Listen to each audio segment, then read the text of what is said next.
guys, it's Tricia here for another quick tip. So this week we're going to talk about social stories and using them for transitions, from transitioning from virtual to in-space, or even if you have a new student that's coming to class for the first time. Social stories are great.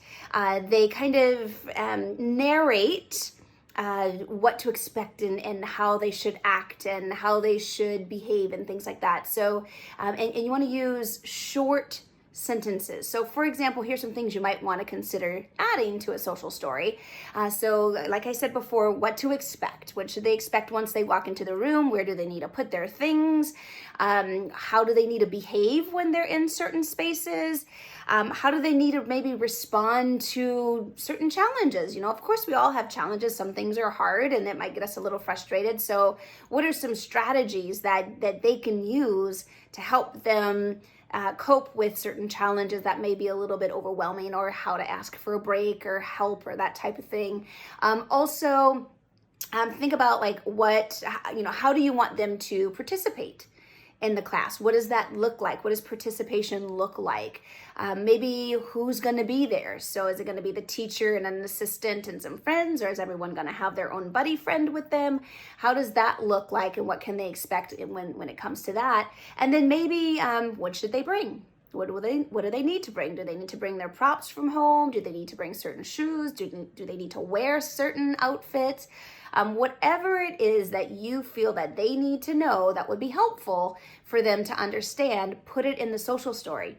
And when you're writing the social story, you want to consider using really short, simple sentences. Nothing fancy, nothing with big words, just keep it really short. Also, I think it's really great to use images so that they could actually visually see what you're talking about. So maybe each little sentence or each little paragraph could have an image that goes along with it to help them understand what's going on.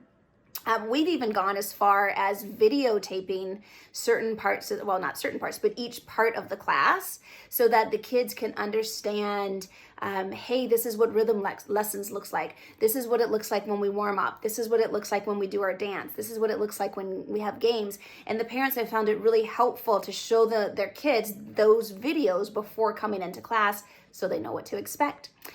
So in the comments below, I'm going to leave a link that has some really great templates and just tips on how to write great social stories.